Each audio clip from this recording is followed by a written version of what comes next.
selamat malam Bapak Ibu Saudara pendengar setia Radio Immanuel yang dikasihi Tuhan. Jumpa kembali dengan saya Mutiara Oktaviani di hari Senin ini dalam acara Menjadi Murid Sejati, yaitu sebuah acara pelajaran firman Tuhan yang akan menolong kita untuk mengerti bagaimana menjadi seorang murid Kristus yang sejati. Acara ini dipersembahkan oleh Perkantas Solo di Radio Immanuel 94.3 FM Solo setiap hari Senin pukul 20 sampai 21 waktu Indonesia Barat. Nah, bagi Anda yang tidak bisa mendengarkan lewat radio secara langsung karena mungkin ada di luar kota Solo, di luar Pulau Jawa atau bahkan mungkin di luar negeri, jangan khawatir. Karena acara Menjadi Murid Sejati ini bisa juga diikuti via streaming di alamat www.jogjastreamers.com. Jadi silahkan acara Menjadi Murid Sejati ini diikuti via streaming di alamat www.jogjastreamers.com. Atau Anda juga bisa mendownload dulu aplikasinya, yaitu aplikasi Jogja Streamers. Atau bisa juga download aplikasi streaming Radio Kristen Indonesia. Jadi ada dua, ada Jogja Streamers dan juga ada aplikasi streaming Radio Kristen Indonesia. Silahkan unduh di Play Store atau App Store Anda. Lalu nanti setelah itu bisa memilih channel Radio Immanuel. Kami mengucapkan terima kasih atas kesetiaan Bapak Ibu Saudara pendengar semua dalam mengikuti acara Menjadi Murid Sejati ini. Semoga acara ini bisa menjadi berkat untuk kita semua. Kami juga mengucapkan selamat bergabung bagi Anda yang baru pertama kali mengikuti acara pelajaran firman Tuhan ini.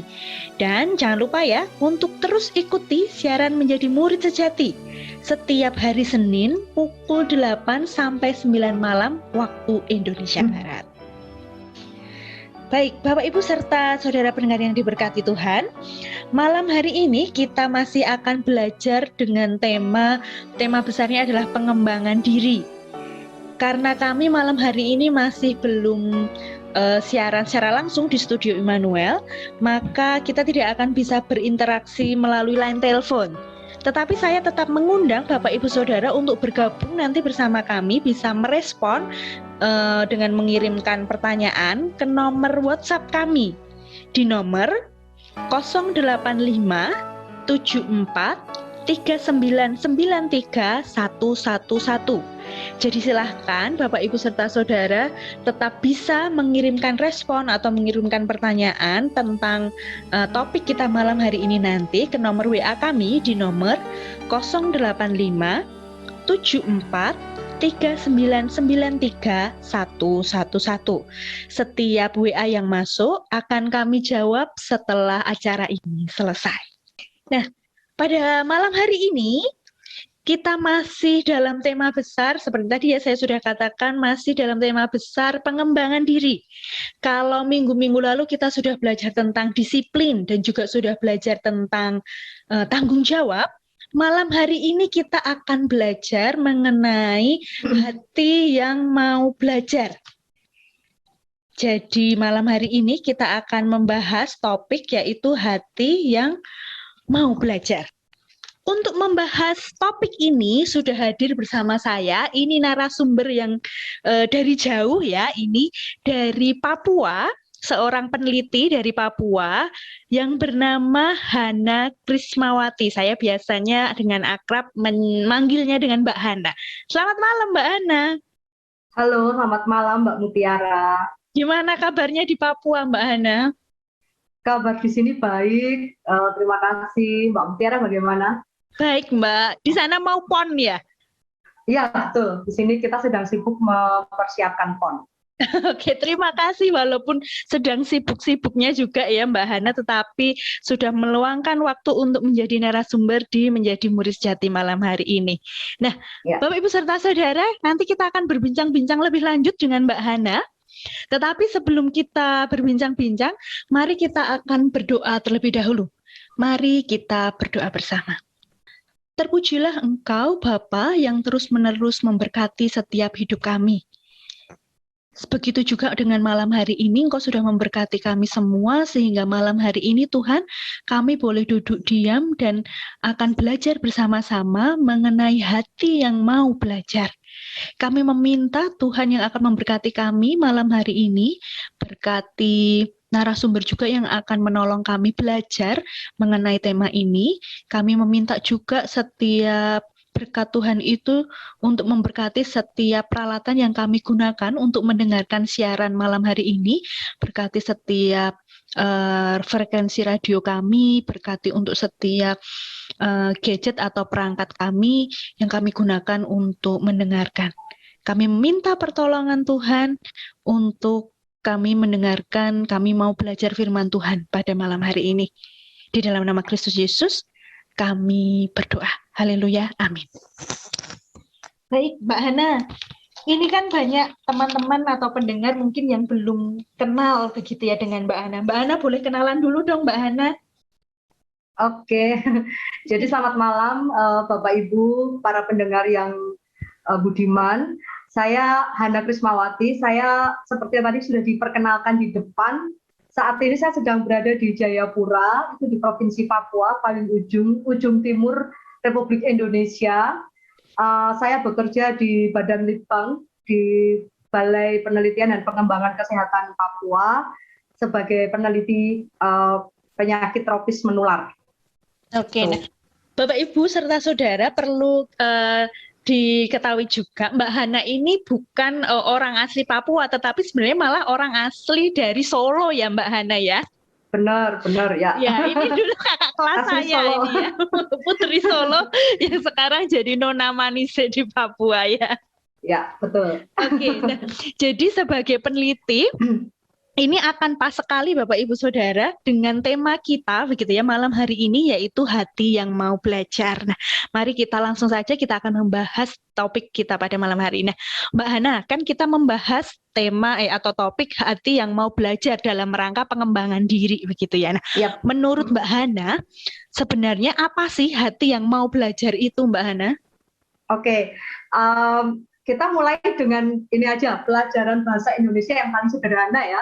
Kalau temanya kan hati yang mau belajar ya, Hati yang mau belajar, berarti di situ ada unsur hati, kemudian di situ ada mau, kemudian belajar. Kalau kita pisah-pisah dulu, waktu kita sekolah kan ada subjek, predikat, objek gitu ya. Hati, mau sama belajar. Nah, hati di sini adalah mewakili dari unsur subjek tentu saja, yaitu manusia atau bagian tubuh, meskipun di sini hati itu tentu bukan liver gitu kan ya, tetapi betul. Ini lebih ke sisi internal manusia ya. Jadi manusia kan terdiri dari tubuh yang paling luar itu kan tubuh, lapisan ke dalamnya kemudian jiwa, kemudian yang paling di dalam yang paling inti itu adalah roh. Nah, hati di sini itu adalah bagian yang mewakili jiwa. Nah, jiwa ini mengandung dua hal, yaitu ada pikiran dan ada perasaan. Nah, jadi hati di sini mewakili pikiran dan perasaan. Nah, kemudian mau di sini menunjukkan sebuah intensitas ya. Jadi semacam frekuensi atau intensitas. Atau kalau bisa saya katakan di sini mau itu semacam hasrat, desire kalau dalam bahasa Inggris. Nah, belajar itu aktivitasnya. Jadi kalau tema ini saya urai dengan bahasa sinonim gitu ya, bahasa lain mungkin yang lebih mendarat, itu hati yang mau belajar itu adalah bagaimana pikiran dan perasaan kita itu berhasrat untuk selalu belajar seperti itu. Jadi bukan aja hati perasaanku aku belajar, tidak, tetapi itu ada dalam pikiran dan juga ada perasaan dan itu ada hasrat gitu. Hasrat itu tentunya lebih besar dari hanya sekedar keinginan gitu. Kalau keinginan ya hanya ingin, tetapi hasrat itu adalah keinginan yang intensitasnya itu lebih besar.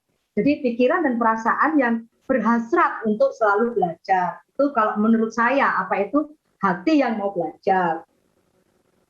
Oke, jadi memang harus melibatkan perasaan dan pikiran. Begitu. Betul. Ya Mbak ya? Yes. Dan juga tadi tidak hanya kemauan tetapi hasrat, jadi lebih besar gitu ya. Lebih besar ya, lebih intens, jadi tekanannya lebih kuat karena Kalau hanya want kan ada dalam bahasa Indonesia ada want ya, ada will, ada want, tapi ada desire to gitu. Nah di sini harusnya hati yang mau belajar itu adalah desire to. Jadi saya berhasrat untuk belajar seperti itu. Oke, kalau itu tadi kan menurut KBBI, Kamus Besar Bahasa Indonesia, KBBI. Kalau dipisah-pisah begitu ya Mbak ya. Nah, sekarang kalau kita ini kan sedang belajar firman Tuhan. Nah, kalau dilihat dari sisi rohaninya Mbak Hana, apa kata Alkitab tentang hati yang mau belajar ini Mbak Hana? Nah, oke. Ini tadi kan kita sudah tahu ya, kalau sebenarnya secara pengertiannya, kalau kita pakai pendekatan bahasa Indonesia ya, yang gampang gitu ya. Nah, tetapi sebenarnya pendekatan tadi itu dasarnya itu saya belajar dari pribadi yang sangat terkenal ya, sangat terkenal, dikaruniai oleh Tuhan dengan hikmat. Nah, mungkin kita bisa sama-sama, para pendengar di rumah mungkin bisa sama-sama membuka Alkitab kita di Amsal 1. Nah, ya itu sangat terkenal, sebuah kitab sastra menurut saya ya, sangat terkenal dan ini dalam sekali maknanya kalau kita mau belajar dan menggali tentang hati yang mau belajar itu. Nah, di situ di Amsal 1 itu saya akan highlight dari ayat 1 sampai ayat 7 saja ya. Itu adalah dituliskan di situ tujuan Amsal ini ya. Pertama, Amsal ayat 1, Amsal Salomo bin Daud Raja Israel untuk mengetahui hikmat dan didikan, untuk mengerti kata-kata yang bermakna, untuk menerima didikan yang menjadikan pandai, serta kebenaran, keadilan, dan kejujuran, untuk memberikan kecerdasan kepada orang yang tak berpengalaman, dan pengetahuan serta kebijaksanaan kepada orang muda.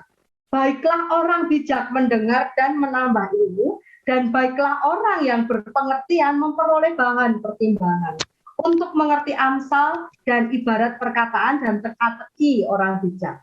Takut akan Tuhan adalah permulaan pengetahuan, tetapi orang bodoh menghina hikmat dan didikan. Nah, kalau kita lihat di ayat 1 sampai 7 itu gitu ya, apakah dasar firman Tuhan tentang hati yang mau belajar? Ternyata memang firman Tuhan itu sendiri menghendaki kita ini ya, sebagai manusia ini untuk memperhatikan hikmat dan didikan itu gitu.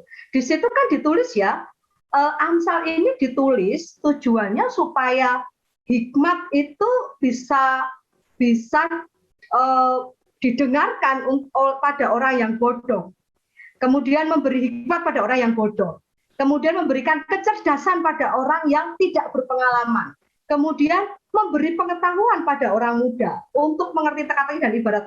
Nah, kemudian di situ juga diakhiri di ayat 7, takut akan Tuhan adalah permulaan pengetahuan, tetapi orang bodoh itu menghina hikmat dan didikan. Jadi dalam firman Tuhan pun hikmat dan didikan yang mencerahkan orang bodoh, tak berpengalaman, dan lain-lain itu ditaruh di tempat yang sangat penting. Dan permulaannya adalah takut akan Tuhan. Kalau nanti kita mempelajari kitab Amsal ini bablas ke pasal 2, itu nanti di ayat di pasal 2 itu nanti di ayat yang pertama sampai kelima itu nanti di situ dipertajam gitu ya. Hai anakku, jikalau engkau menerima perkataanku dan menyimpan perintahku di dalam hatimu, sehingga telingamu memperhatikan hikmat dan engkau mencenderungkan hatimu kepada kepandaian, ya jikalau engkau berseru kepada pengertian dan menunjukkan suaramu kepada kepandaian,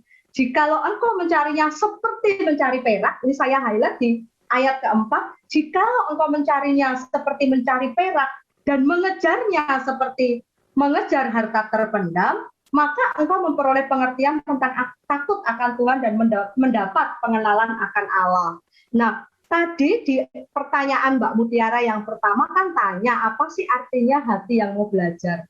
Kemudian ternyata hati yang mau belajar itu kan pikiran atau perasaan kita yang berhasrat untuk belajar. Kemudian di Amsal ayat 1 dan 2 ini kita akan tahu dasar bahwa ternyata firman Tuhan pun menghendaki kita untuk selalu mengejar hikmat, mengejar didikan, mengejar pengertian.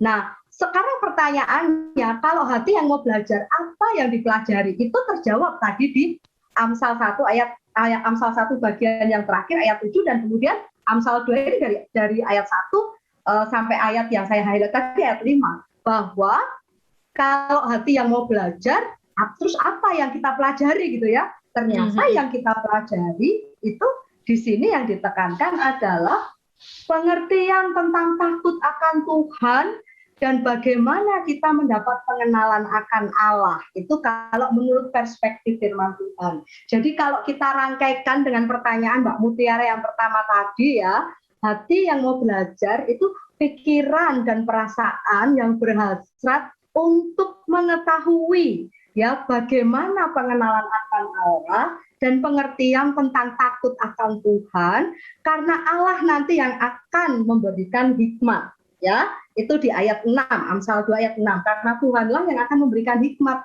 Jadi outputnya yang terakhir itu adalah kita mendapatkan hikmat, karena kita mengejar pengertian tentang takut akan Tuhan dan pengenalan akan Allah itu dengan pikiran dan perasaan yang berhasrat tadi.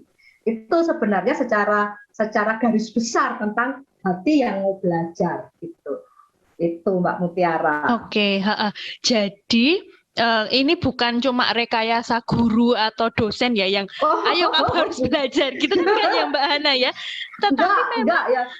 Alkitab sendiri pun mengatakan bahwa kita pun juga harus berhasrat tadi ya Mbak Hana ya untuk belajar ya.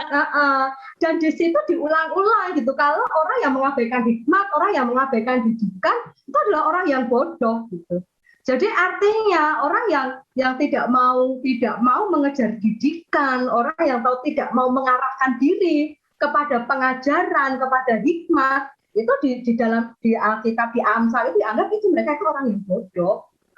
Jadi begitu Alkitab itu memberi tempat yang sangat istimewa pada yang namanya didikan, pada sesuatu yang harus dikejar dengan belajar itu.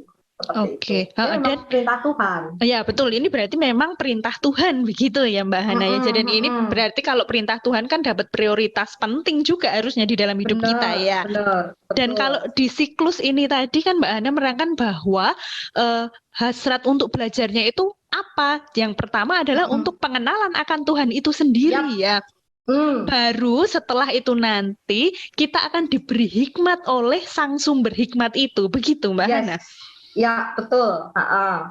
Oke. Gitu.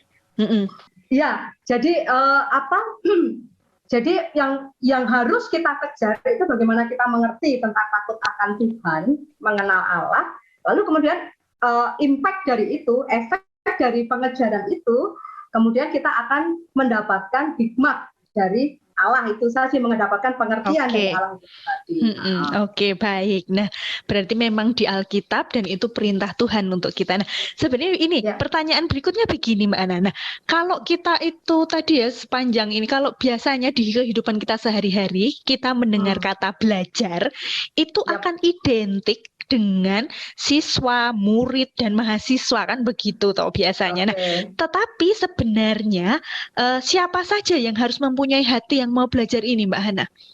Kalau kita lihat di Amsal ini tadi malah tidak ada klasifikasi siswa mahasiswa. Ya betul ya. Nggak ada kata-kata itu ya. Memang ada di situ dikatakan anak muda, orang muda. Tetapi kalau kita lihat di sini itu semua adalah orang yang harus mengejar hikmat, harus mencarinya seperti harta terpendam. Semua orang bodoh, kemudian orang tidak berpengalaman, ya, kemudian orang muda. Tetapi juga kalau tadi kita ingat yang di ayat 1 di pasal 1 tadi, itu bahkan baiklah orang bijak mendengar dan menambah ilmu. Baiklah orang yang berpengertian memperoleh bahan pertimbangan. Artinya orang yang merasa bahwa dirinya itu saya sudah pinter kok gitu. Saya sudah high class gitu ya. Itu pun itu pun adalah orang yang disarankan untuk terus mengejar hikmat itu tadi, ya, untuk terus mengejar didikan. Jadi mau orang yang bodoh, mau orang yang belum berpengalaman, mau itu orang muda, mau orang yang itu sudah merasa pintar, karena di sini juga disuruh belajar juga kan, baiklah orang yang bijak, ya, mau orang yang sudah hikmat itu kan cenderung agak sering dikaitkan dengan kebijaksanaan, tetapi di sini dikatakan orang bijak pun tetap harus mengejar hikmat gitu. Kemudian orang yang berpengertian itu juga tetap harus mengejar gitu ya, untuk memperoleh bahan pertimbangan dan sebagainya. Artinya yang namanya belajar itu tidak identik dengan siswa mahasiswa atau akademisi bukan akademisi gitu ya, orang yang berpendidikan atau orang yang tidak berpendidikan, tidak. Tetapi kalau konteks belajarnya itu adalah pengenalan akan Allah, kemudian pengertian akan Allah dan hikmat kehidupan itu sendiri, maka semua orang diwajibkan dalam firman Tuhan ini harus mengejar didikan itu, seperti dia mencari perak dan memburu seperti harta terpendam gitu. Bodoh, pintar, bijak, berpengertian, berpengalaman, semuanya. Tidak ada klasifikasi, apalagi hanya klasifikasi siswa mahasiswa. Oh, sangat tidak gitu ya. Umur pun juga enggak ya Mbak Hana ya? Umur pun tidak. Ya, umur pun tidak. Ya, umur pun tidak, terus profesi juga enggak ya Mbak Hana ya? Tidak. Jadi tidak ada alasan, oh saya kan ini ibu rumah tangga gitu. Oh, tidak, karena kalau dasar kita adalah firman Tuhan, belajar untuk pengenalan akan Allah yang nantinya akan memberi kepada kita itu didikan hikmat yang membuat kita merdeka dari kebodohan itu tadi ya, membuat kita berpengalaman, membuat kita bisa menimbang, bisa berpengertian, itu tidak ada batasan profesi, umur, status, tidak ada seperti itu. Oke ya, berarti Bapak Ibu pendengar dan juga saudara yang dikasihi Tuhan, pendengar Radio Immanuel, ini menjadi satu reminder lagi untuk kita semua ya Mbak Hana ya. Jadi jangan kalau misalnya ini yang sudah sepuh-sepuh, aku kan wis tuwa ora perlu menesina, berarti itu tidak ada kata-kata seperti itu juga ya Mbak Hana ya. Tidak. Tentu nanti tinggal subjek ya, apa yang perlu kita tambahkan dalam pengertian atau hikmat kita. Nah, itu nanti tentu tergantung dari konteks kehidupan kita masing-masing. Tetapi yang namanya belajar, hati yang mau belajar, hasrat itu tadi, yaitu pesannya cuma satu, kejarlah itu seperti perak, dan burulah seperti mencari-carilah itu seperti mencari harta terpendam. Udah itu aja, mencari pengertian tentang pengenalan akan Allah sampai dia memberikan hikmat kepada kita, itu tidak ada batasannya. Oke, baik, terima kasih Mbak Najwa. Berarti memang tidak ada batasan umur, profesi begitu ya untuk siapa saja yang harus belajar. Nah, kalau pertanyaan berikutnya begini Mbak Ana, kalau tadi kita sudah tahu nih siapa saja yang harus belajar, ternyata kita semua pun kalau kata firman Tuhan masih harus belajar semua nih kan begitu ya. Bahkan orang yang sudah pintar, merasa pintar pun harus menambah hikmat begitu. Nah, sekarang pertanyaannya, kapan sih Mbak kita harus terus belajar ini, terus di mana saja kita harus belajar ini Mbak Hana? Apakah waktu-waktu tertentu atau di tempat-tempat tertentu? Misalnya ya kalau tadi kan mengejar belajar itu bisa juga mengejar pengenalan akan Tuhan. Apakah cuma di gereja atau mungkin nih kalau teman-teman perkantas ya pas PA atau bagaimana Mbak Hana? Jadi kapan dan di mana Mbak Hana? Oke, kalau kita dalam sesi ini kita akan banyak meng-highlight belajar dalam konteks sesuai dengan Amsal ini, belajar tentang pengenalan akan Allah dan yang nanti impact-nya adalah hikmat bagaimana kita menjalani kehidupan.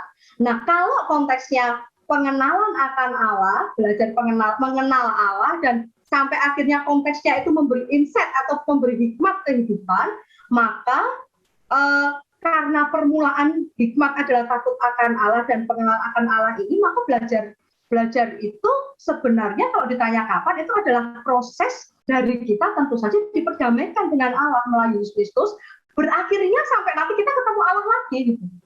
Nah, harusnya start kita dari situ ya. Kalau misalnya ditanya kapan gitu ya Mbak, mulainya kapan? Kak, itu sebuah proses yang terus-menerus seumur hidup kita, gitu ya. Jadi bukan satu tahap yang berhenti. Oh, saya sudah katam gitu. Nah, tidak, ya. Bukan waktu-waktu tertentu aja gitu juga enggak ya? Bukan waktu-waktu tertentu. Kalau konteksnya itu tentang pengenalan akan Allah, nah tentu itu adalah perjalanan kita seumur hidup. Bagaimana? Nah, tetapi nanti secara praktis kalau kita akan belajar bagaimana mengenal Allah, nanti tentu ada beberapa hal praktis yang mungkin nanti bisa saya sarankan. Oke, nah sekarang ini dulu, mungkin kita akan lihat dulu ya. Jadi tadi kapan harus dilakukan dan di mana saja. Oke, kalau belajar itu kan ada dua tadi ya, bisa secara terstruktur dan belajar dari kehidupan.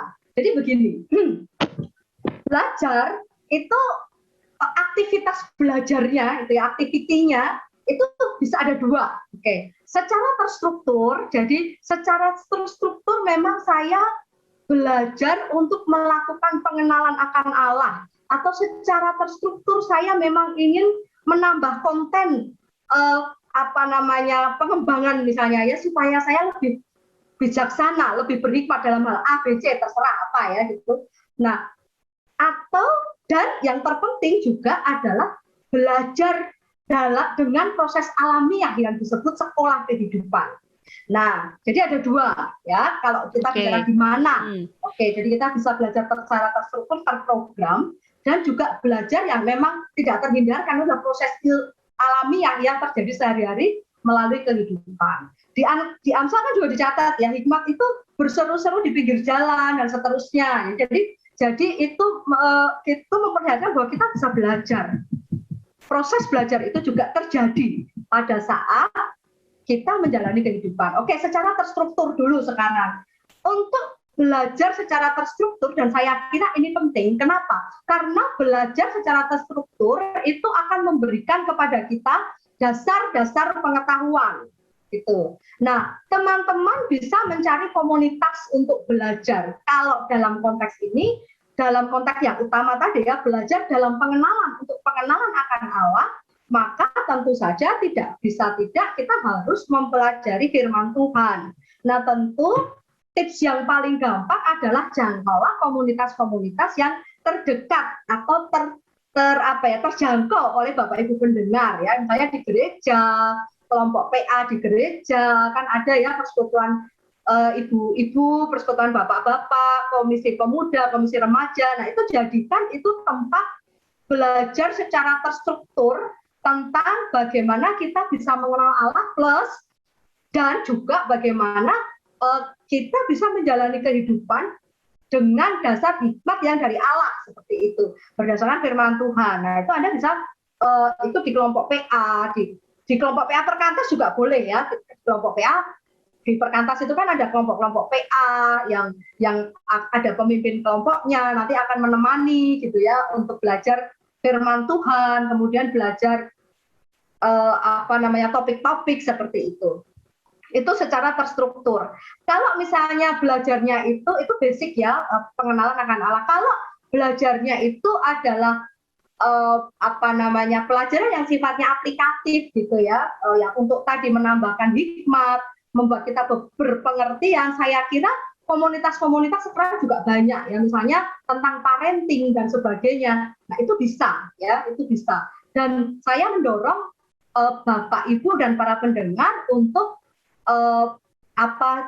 semangat ya untuk terus mengikuti sesi-sesi belajar terstruktur gitu ya, karena kan tidak ada batasan sebenarnya ya, kapan kita berhenti belajar kan tidak ada, nanti kapan berhenti belajar sudah ketemu dengan Allah nah baru berhenti gitu. Nah, itu bisa seperti itu secara terstruktur. Nah, tapi kalau kita yang kedua tadi ya, belajar hikmat pada proses kehidupan sehari-hari. Nah, inilah sekolah yang beneran butuh hati yang mau belajar itu tadi. Jadi tadi kan kemauan itu kan desire ya, hasrat. Nah, dalam kehidupan seorang yang memang hatinya itu berhasrat belajar, maka dia akan melihat segala hal yang terjadi dalam kehidupan itu adalah pelajaran gitu.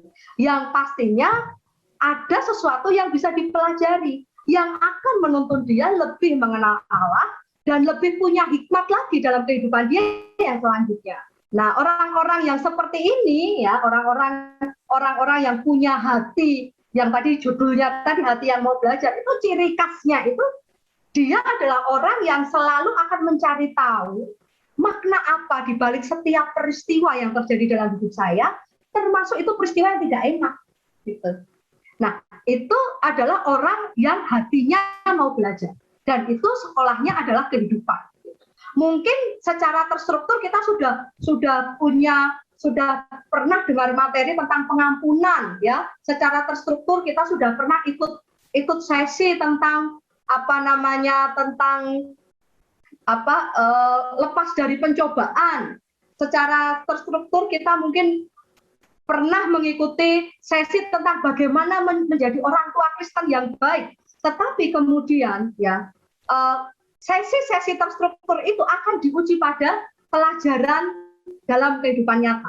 Nah, disitulah akan terlihat bagaimana seseorang dengan hati yang mau belajar itu akan bereaksi. Nah, ini yang namanya belajar dari kehidupan. Jadi ada dua, secara terstruktur dan juga dari kehidupan sehari-hari. Itu proses yang terjadi seumur hidup kita dan sehari-hari. Nah, orang-orang seperti ini biasanya orang yang memang hatinya belajar itu pasti apapun peristiwa, termasuk peristiwa yang nggak enak, dia akan bertanya, apa yang saya pelajari dari peristiwa ini? Apa yang saya pelajari tentang Tuhan dari peristiwa ini? Apa yang saya pelajari dari saya sendiri tentang peristiwa ini? Nah, kemudian dia akan merumuskan. Nah, dengan begitu itu tadi benar seperti yang difirmankan Tuhan, dia akan semakin berhikmat, dia semakin berpengetahuan seperti itu. Oke, gitu, baik. Berarti memang kalau kapan dan di mana itu tadi tergantung itu ya Mbak, secara struktural atau secara kehidupan tadi begitu ya. Kalau struktural ya berarti akan ada waktu dan tempat khusus yang disediakan untuk belajar secara terstruktur. Tapi kalau kehidupan ya kita hidup sehari-hari ini begitu ya Mbak ya. Betul. Oke, nah Bapak Ibu serta Saudara, ini menarik sekali perbincangan kita dengan Mbak Hana. Tetapi sebelum kita berlanjut lagi ngobrolin tentang hati yang mau belajar, kita akan mendengarkan terlebih dahulu satu lagu pujian berikut ini.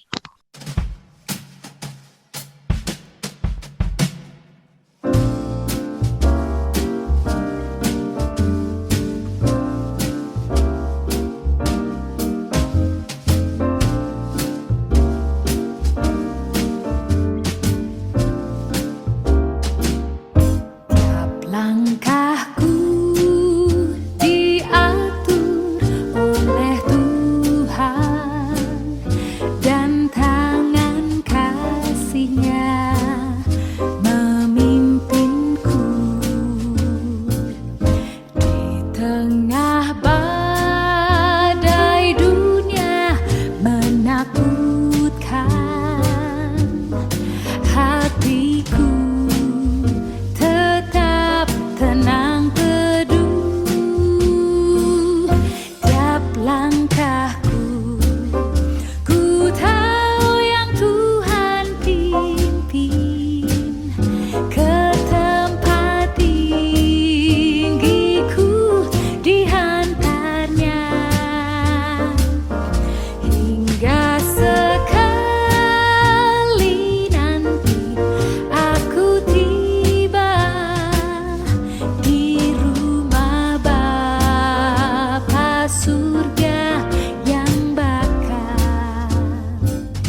Setiap langkahku, ku tahu yang Tuhan pimpin ke tempat tinggiku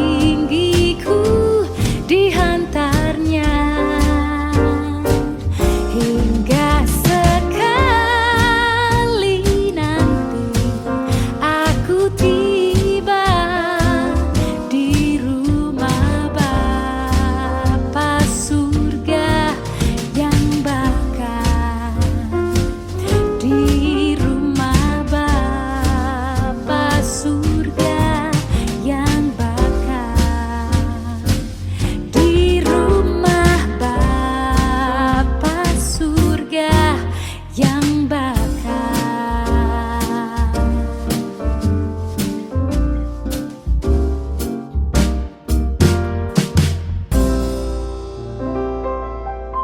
Masih bersama kami di dalam acara Menjadi Murid Sejati, persembahan dari Perkantas Solo. Bersama saya malam hari ini Mutiara dan juga narasumber kita Mbak Hana. Malam hari ini kita masih membahas tema besar pengembangan diri dan topiknya adalah hati yang mau belajar. Nah, untuk itu saya kembali mengundang Bapak Ibu untuk bergabung bersama kami membahas topik ini. Silahkan Bapak Ibu Saudara bisa mengirimkan respon atau pertanyaan ke nomor WA kami di nomor 085 74 3993 111. Jadi silahkan Bapak Ibu Saudara bisa mengirimkan respon atau pertanyaan ke nomor 085 74 3993 111. Setiap pertanyaan atau respon yang masuk akan kami jawab setelah acara ini berakhir. Nah, baik Mbak Hana, kita lanjut lagi ya ngobrol-ngobrolnya tadi seru sekali. Sekarang kita mau lanjut membicarakan ini. Nah, kalau tadi Mbak Hana kan kita sudah tahu ya kapan, di mana harus belajar gitu. Pertanyaan berikutnya begini Mbak Hana, dalam bidang apa saja sih Mbak Hana kita harus punya hati yang mau belajar? Kalau dari tadi kan disebutkan belajar itu berarti hasrat pengenalan akan Tuhan. Apakah cuma di situ saja atau ada bidang lain Mbak Hana? Betul, oke. Ini sebenarnya kita paling enak itu kita copy paste terminologi pertumbuhannya Yesus di Lukas ya, di Lukas pasal 2 ayat 52, dan Yesus makin bertambah besar, bertambah hikmatnya dan besarnya makin dikasih oleh Allah dan manusia. Udah kita contek aja dari situ. Jadi dalam bidang apa saja sih kita harus punya hati yang mau belajar. Kalau kita lihat dari terminologinya ini ya, di situ dikatakan dia bertambah besar, bertambah hikmatnya, kemudian makin dikasih oleh Allah dan manusia. Yesus itu pertumbuhannya bukan hanya fisik, tetapi hikmatnya, intelektualitasnya itu bertumbuh. Kemudian semakin dikasih Allah artinya secara spiritualitas dia bertumbuh, dan juga makin dikasih manusia, secara sosial dia bertumbuh. Jadi dalam bidang apa saja kita harus punya hati yang mau belajar. Tentu pertama, karena konteks belajar itu adalah mengejar pengenalan akan Allah, tentu yang paling utama harus punya hati yang mau belajar untuk mengembangkan sisi spiritualitas. Itu yang menjadi dasar semuanya. Jadi pertama adalah spiritualitas. Betul. Nah, setelah spiritualitas, maka kita perlu mengembangkan ya hikmat itu berkaitan juga dengan sisi intelektualitas. Jadi isi pikiran kita harus diisi. Intelektualitas kita, pengetahuan, knowledge kita harus diisi. Jadi spiritualitas, knowledge, dan kemudian dalam bidang sosial, berurusan dengan manusia lain di luar diri kita. Entah itu dengan keluarga, entah itu mungkin dengan keluarga termasuk pasangan, mungkin orang tua, anak, gitu ya.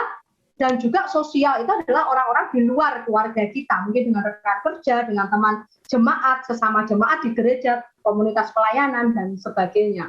Nah, di situ, di bidang-bidang itu supaya gampang kita ringkas aja jadi spiritualitas, intelektualitas, dan bidang sosial yang berkaitan dengan bagaimana kita berhubungan dengan manusia lain, itu membutuhkan hati yang mau belajar. Jadi kita harus berhasrat untuk mengejar ya, untuk mengejar pengetahuan dan didikan dari 3 itu, spiritualitas, intelektualitas, dan juga aspek sosial. Seperti itu. Oke, itu mudahnya ya Mbak Yana. Sekarang contoh-contohnya Mbak Hana. Kalau spiritualitas itu berarti bagaimana atau apa saja? Kalau intelektualitas itu apa? Kalau sosial itu apa? Oke, jadi bagaimana membangun hati, mengaplikasikan hati yang mau belajar dari sisi spiritualitas, gampang gitu ya. Seberapa besar hasrat Anda untuk mengetahui apa kehendak Tuhan yang harus dilakukan hari ini. Nah, maka tentu Anda harus menyediakan waktu, menyediakan diri untuk belajar firman Tuhan, ya. Belajar prinsip-prinsip kebenaran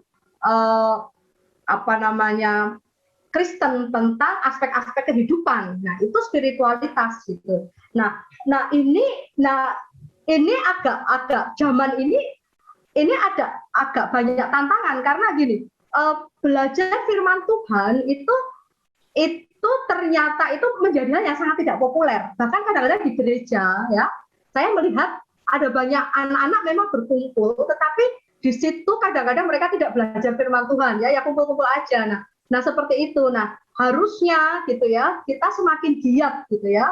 Kalau hati yang mau belajar ya berarti harus giat. Menggali gitu ya, belajar firman, belajar tentang prinsip-prinsip firman Tuhan, tentang aspek-aspek kehidupan itu spiritualitas. Jadi membangun spiritualitas seperti itu. Kalau misalnya intelektualitas jelas yaitu pengetahuan atau knowledge atau skill yang itu mengisi sisi intelektualitas kita atau kecerdasan kita. Tadi ya. Pikiran. Nah, kecerdasan di sini saya tidak mengacu pada ini akademis, ini non akademis, tidak. Kecerdasan itu semua pada dasarnya butuh intelektualitas. Jadi bukan hanya mungkin ada di sini teman yang dosen atau saya peneliti maka saya butuh mengisi pikiran atau tidak gitu. Pada saat kita menjadi ibu rumah tangga seperti itu pun knowledge-nya juga harus dibangun, intelektualitasnya harus dibangun. Mungkin bisa belajar parenting tadi ya. Ya, betul. Mungkin Anda bisa belajar mengembangkan bakat-bakat yang mungkin dulu belum sempat dipelajari seperti itu. Kemudian bisa belajar pengetahuan-pengetahuan yang baru dan sebagainya. Nah, yang pasti tuntutan untuk mengisi sisi intelektualitas itu harus dipenuhi gitu. Dan jangan pernah berhenti untuk memenuhi sisi intelektualitas gitu.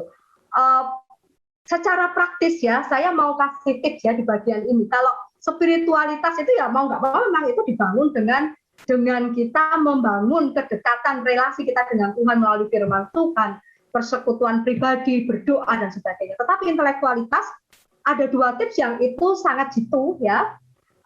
Pertama, jadilah orang yang suka mendengar dan jadilah orang yang suka membaca. Itu adalah 2 trik yang paling enak untuk diaplikasikan untuk mengisi intelektualitas kita gitu. Jadi membaca konten-konten yang bermanfaat itu bagus sekali gitu, terutama untuk ibu-ibu atau bapak-bapak yang mungkin sudah melewati masa sekolah udah berpuluh-puluh tahun yang lalu gitu. Ya, maka betul. Saya menyarankan milikilah hasrat ya, membangun hasrat untuk terus mengisi pikiran dengan konten-konten yang baik ya, dengan konten-konten yang positif. Jangan berhenti ya belajar membaca punya bacaan, wawasan, membangun wawasan itu sangat penting dari sisi intelektualitas. Seperti itu. Kalau sosial tentu saja ini tadi. Nah, sosial ini lebih complicated ya, tetapi artinya begini, inilah sebenarnya di bagian sosial ini hati yang mau belajar itu diuji gitu. Karena pada saat kita bicara tentang ranah sosial, maka kita bicara tentang relasi kita dengan manusia yang lain. Nah, manusia-manusia yang ada di sekitar kita itu dihadirkan Tuhan untuk menjadi hikmat yang berseru-seru dari pinggir jalan itu tadi ya, yang menyampaikan didikan. Kadang-kadang didikannya itu muncul dalam bentuk kritikan yang tidak enak gitu. Kadang-kadang dalam bentuk pemberontakan, misalnya anak-anak kita dalam bentuk orang tua mungkin yang ngeyelan gitu ya, mungkin ya ada anak-anak yang merawat orang tua yang ngeyelan, atau dalam bentuk menantu yang kelakuannya tidak kita sukai. Nah, tetapi itulah didikan yang hikmat itu tadi yang sedang berseru-seru. Nah, yang terpenting adalah bagaimana hati atau pikiran dan perasaan yang berhasrat mau belajar itu menggali makna dari setiap relasi sosial itu sampai kita menemukan pengertian, menjadi lebih berpengalaman, dan akhirnya itu menambahkan sisi pengenalan kita akan Tuhan dan menambahkan hikmat kita dalam kehidupan. Jadi 3 itu, Mbak Mutiara. Nah, ini saling mendukung dan bisa saling berkaitan. Jadi spiritualitas akan mendukung intelektualitas, semakin kaya intelektualitas kita isi nanti juga akan bisa memperkokoh spiritualitas kita. Kalau di sini kan banyak bacaan rohani ya, kalau secara kita semangat membaca buku-buku rohani itu juga akan menambahkan pengetahuan akan Allah. Nah, kalau intelektualitas terisi, kemudian spiritualitas kita juga terisi, akhirnya relasi kita dengan orang lain juga akan baik karena kita punya dasar-dasar bagaimana bersikap dengan tepat berhadapan dengan kondisi-kondisi. Nah, tentu 3 aspek itu hanya bisa kita lakukan kalau memang dari dalamnya, yaitu tadi pikiran dan perasaan kita memang berhasrat untuk belajar seperti itu. Oke, dan memang saling berhubungan gitu ya, Mbak Hana ya. Betul. Ya. Terima kasih juga tadi tipsnya Mbak Hana, ini mungkin praktis juga ya teman-teman ya, Bapak Ibu juga. Jadi banyak mendengar dan banyak membaca ya Mbak Hana ya. Betul. Apalagi ini kalau ilmu itu kan terus berkembang ya Mbak Hana ya. Jadi memang kalau ini kita sudah ketahui, misalnya ini saya sudah tahu waktu kuliah dulu, ternyata ilmunya sekarang sudah ada baru lagi, sudah berkembang lagi begitu ya. Jadi memang kuncinya itu, tipsnya ya benar dari Mbak Hana adalah banyak mendengar dan banyak membaca. Nah, kalau ini tadi Mbak Hana sudah tadi ada sisi spiritualitas, ada intelektualitas dan sosial. Nah, kalau ini Mbak sekarang di breakdown sedikit lagi bagian praktisnya. Kalau misalnya ini contoh aja ya Mbak, supaya mungkin punya gambaran. Contoh nih, kalau saya misalnya anak SMA nih, atau saya anak kuliahan, nah itu terus contoh praktisnya yang bisa saya lakukan apa nih? Oke. Kalau misalnya anak kuliahan, anak sekolah, atau yang masih berada di jalur akademik gitu ya, masih di lingkungan akademik, itu sebuah peluang Anda yang itu privilege bagi saya ya. Masa-masa belajar, masa-masa pendidikan formal itu adalah masa-masa yang sangat privilege gitu. Nah, sama kita kembali ke 3 itu. Secara praktis, selama Anda berada di masa pendidikan, maka kejarlah pengetahuan ya dan didikan dari sisi spiritualitas ya. Jadi bagaimana Anda mumpung masih sekolah, mumpung masih SMA, Anda belum ngurusin anak, Anda belum ngurusin itu, maka Anda bisa mencari komunitas-komunitas untuk belajar firman Tuhan. Seperti itu. Itu lebih efektif gitu ya. Ya. Kemudian secara intelektual gitu ya. Karena Anda berada di lingkungan pendidikan, saya akan selalu menyarankan, termasuk kalau saya punya kesempatan membina mahasiswa gitu, saya akan selalu menyarankan jadilah orang yang bukan suka membaca gitu ya, tetapi gila membaca. Itu standar di tempat tidak saya. Hanya suka gitu ya? Iya, tidak boleh suka di tempat saya. Di komunitas saya itu ya, itu kita tidak boleh suka membaca, kita harus gila membaca. Saya melihat bahwa budaya membaca di Indonesia ini sangat rendah gitu ya, sangat rendah. Nah, ini sesuatu yang sangat memprihatinkan gitu. Padahal dari membaca itulah knowledge itu kita dapat gitu ya. Dan itu yang nanti akan memperkuat intelektualitas kita. Gitu. Itu yang akan memperkuat wawasan kita, intelektualitas kita, menambah referensi kita, sehingga dan itu pastinya nanti akan sangat mempengaruhi kepribadian ya, cara kita berespon terhadap lingkungan dan sebagainya. Nah, memang kalau Anda masih di lingkungan pendidikan dan Anda malas membaca, itu sangat disayangkan sekali gitu ya, sangat disayangkan karena itu masa-masanya teman-teman gitu ya, masanya teman-teman untuk mengasah intelektual itu sebanyak mungkin. pengetahuan pertama yang perlu Anda pertajam adalah pengetahuan yang ada di bidang Anda. Kalau teman-teman masih SMA dan ada IPA gitu ya, atau ada IPS, kan sekarang IPA IPS, atau saya nggak tahu sekarang kurikulumnya bagaimana. Nah, jadilah orang yang tidak puas dengan pelajaran di kelas atau tidak puas dengan pelajaran online gitu. Anda bisa mencari pengetahuan yang baru yang setopik dengan apa yang Anda pelajari. Kalau Anda mahasiswa jurusan apapun ya, kuasailah bidang Anda dan kemudian Anda bisa berkembang ke bidang-bidang yang menjadi passion Anda seperti itu. Nah, itu harus gitu. Nah, itu untuk mengisi intelektualitas kita gitu ya. Jangan pernah menjadi orang yang katak dalam tempurung gitu. Apapun profesi kita, sebenarnya kita bisa kok tidak menjadi katak dalam tempurung ya. Kuncinya itu. Oke, kalau itu tadi kan siswa mahasiswa lah. Kalau sekarang misalnya gini Mbak, aku udah kerjain lah setiap hariku aku menghadapi itu saja. Nah, itu apa yang bisa dilakukan Mbak praktisnya? Kalau begitu kan rasa-rasanya sudah kayak ya wes kegiatanku itu aja, kerjaanku ya kerjaan gitu. Itu terus praktisnya gimana? Nah, ini justru ya. Apalagi kalau misalnya teman-teman sudah mapan, sudah settle gitu ya. Kalau Anda sudah settle, Anda juga punya privilege gitu. Jadi bagi saya, setiap fase kehidupan itu punya privilege-nya masing-masing. Ya, kalau orang yang sudah mapan itu sebenarnya dia merdeka ya. Artinya, kalau anak-anak mahasiswa itu harus belajar yang menunjang. Nanti aku akan kerja makanya saya harus misalnya saya seorang mahasiswa Fakultas Ekonomi, saya nanti membayangkan saya akan bekerja di perusahaan atau di bank, maka saya harus menggali pengetahuan tentang itu. Tapi kalau kita yang sudah bekerja, itu sebenarnya kita sudah merdeka dari itu. Kita sudah nggak ada tuntutan harus mempelajari sesuatu yang akan menunjang nanti kita cari pekerjaan apa. Nah, sekarang yang perlu kita pelajari tetap sama. Saya tetap menyarankan meskipun Anda sudah bekerja, tetap kejarlah spiritualitas. Justru semakin kita tambah umur, itu aspek yang paling harus kita perkuat adalah aspek mental. Dan itu akan sangat ditopang kalau Anda memiliki keinginan belajar spiritualitas yang besar. Seperti itu. Yang kedua, untuk mengisi aspek intelektualitas, justru Anda memiliki kemerdekaan untuk belajar mungkin hal-hal yang menopang pekerjaan yang sedang Anda tekuni saat ini.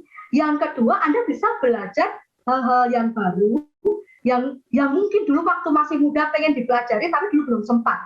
Seperti itu. Ya. Yang ketiga, tetap yang paling basic, saya selalu menyarankan, sebagai warga masyarakat, punyailah pengetahuan dasar tentang kebangsaan, tentang kemasyarakatan, tentang kehidupan sosial dan ekonomi mungkin di kota kita atau di negara kita. Itu yang paling gampang dan paling praktis untuk menjaga supaya asupan intelektualitas kita tetap ada. Itu nggak peduli apapun profesi Anda. Saya pernah, ban saya bocor, kemudian saya nak tambal ban di Jayapura ini, ya, Jayapura. Tetapi tukang yang bapak yang menambal ban itu bacaannya itu adalah majalah National Geographic.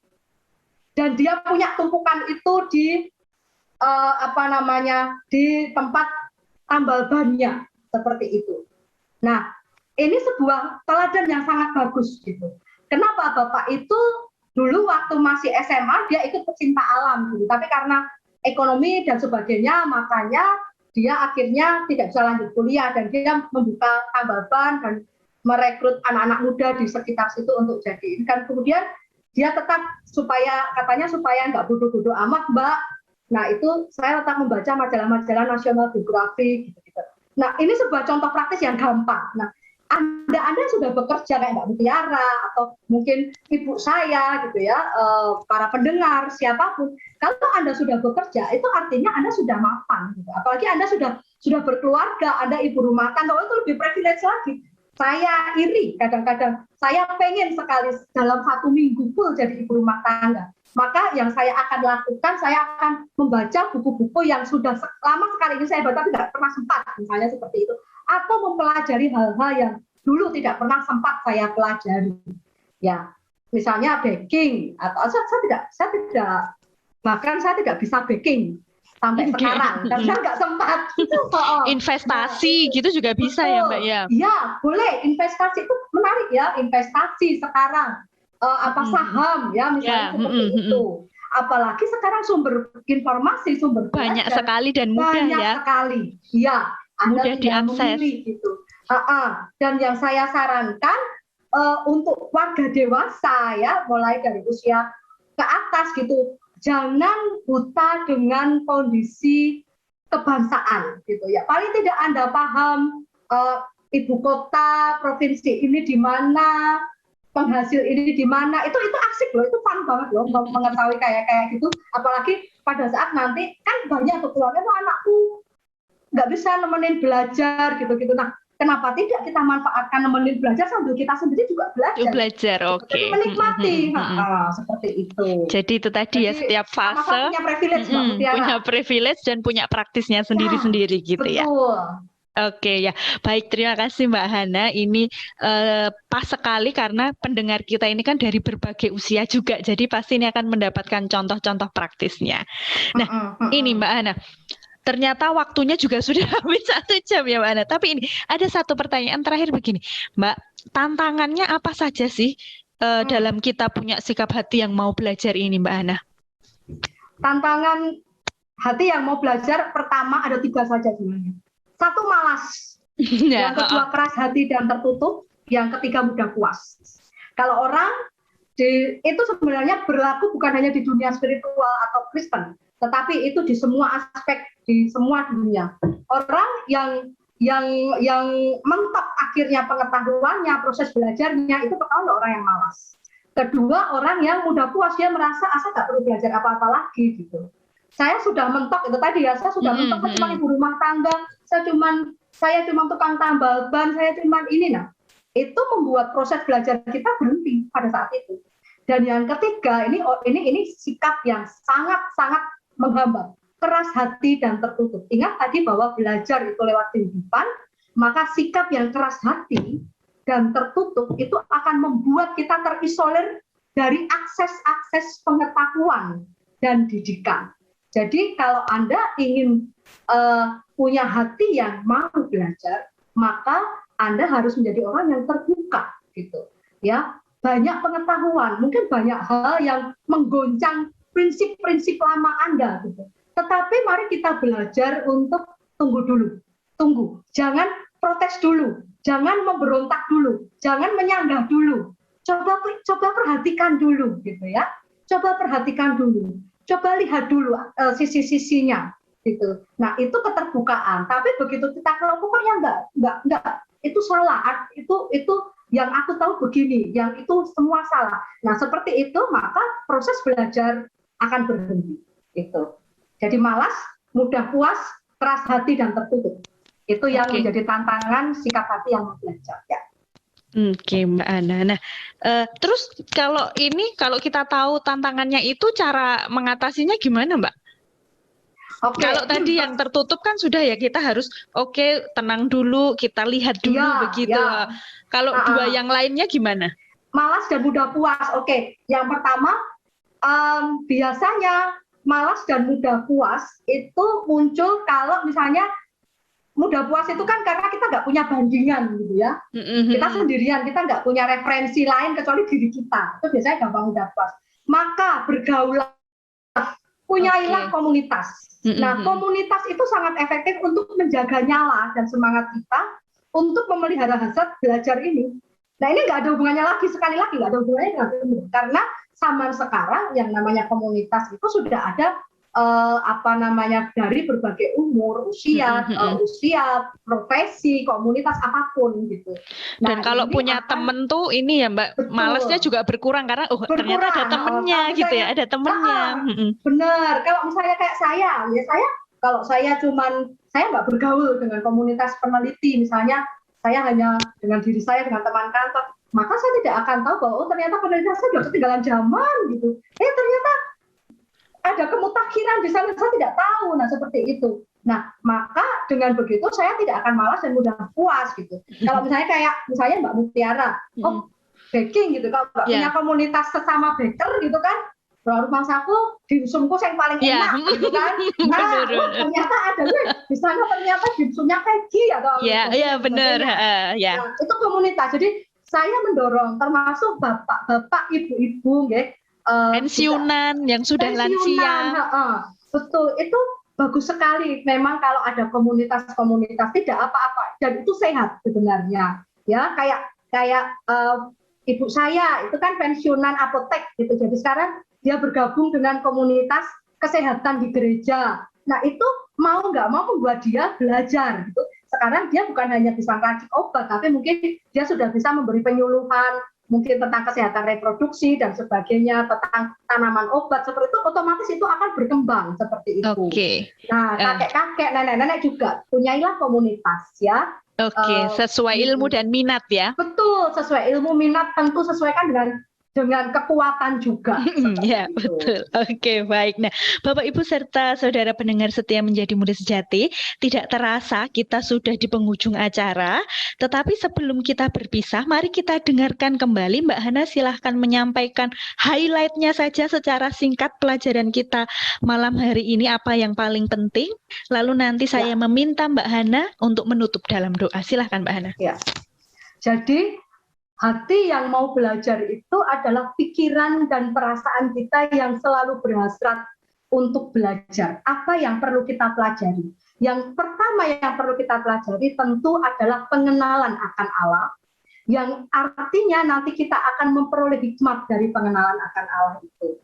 Nah, hati yang mau belajar itu akan kita implementasikan dalam 3 aspek tadi ya. Jadi aspek spiritualitas kita, bagaimana kita membangun, terus mencari tahu, terus menggali pengembangan untuk mencapai kehidupan spiritualitas yang semakin mantap. Kemudian aspek intelektualitas kita, jangan capek mengisi pikiran kita, intelektualitas kita, mengisi otak, menambah pengetahuan. Dan kemudian aspek sosial, jadi bagaimana kita belajar dari orang-orang di sekitar kita yang adalah sekolah kehidupan itu sendiri, ya, menarik makna dari setiap pergesekan dengan mereka, dengan setiap relasi dengan mereka, dengan hati yang terbuka. Nah, yang menjadi tantangan dalam hati yang mau belajar itu tentu adalah malas, mudah puas, keras hati, dan tertutup. Nah, kalau supaya untuk mengatasi ini, saya menyarankan teman-teman punyailah komunitas, kemudian belajarlah untuk terbuka, kemudian jangan keras hati, karena bagaimanapun juga pengetahuan itu berkembang, ya. Ilmu itu berkembang. Jadi kita harus menjadi orang yang mudah dan terbuka untuk melihat semua perubahan dan perkembangan itu. Itu Mbak Mutiara. Terima kasih Mbak Ana. Silahkan menutup dalam doa. Baiklah Bapak Ibu, mari kita tutup acara ini di dalam doa. Tuhan, kami bersyukur karena hari ini Engkau telah menolong kami untuk melihat bagaimana hati kami untuk terus belajar, mengejar pengenalan akan Engkau itu seperti kami mencari perak dan mengejar seperti kami menggali harta terpendam. Tuhan tolong kami, Tuhan tolong para pendengar yang saat ini mendengarkan untuk terus mengembangkan pikiran dan perasaan yang berhasrat untuk belajar, supaya dia terus mendapatkan pengenalan akan Allah dan juga memiliki hikmat di dalam kehidupan. Terima kasih Tuhan, kami menyerahkan para pendengar ke dalam tangan Tuhan. Amin. Amin. Terima kasih Mbak Ana atas waktunya berbincang-bincang mengenai topik kita malam hari ini, hati yang mau belajar. Sehat-sehat terus ya Mbak Ana ya. Ya, terima kasih Mbak Mutiara juga. Ya, demikian tadi Bapak Ibu serta saudara yang dikasihi Tuhan, acara Menjadi Murid Sejati malam hari ini. Kita akan berjumpa lagi minggu depan. Masih ada juga tema memiliki daya juang dan juga memiliki daya tahan. Jadi jangan lewatkan setiap hari Senin pukul 20 waktu Indonesia Barat di 94.3 FM Radio Immanuel Solo. Terima kasih sudah mendengarkan Menjadi Murid Sejati malam hari ini. Sampai jumpa dan Tuhan Yesus memberkati.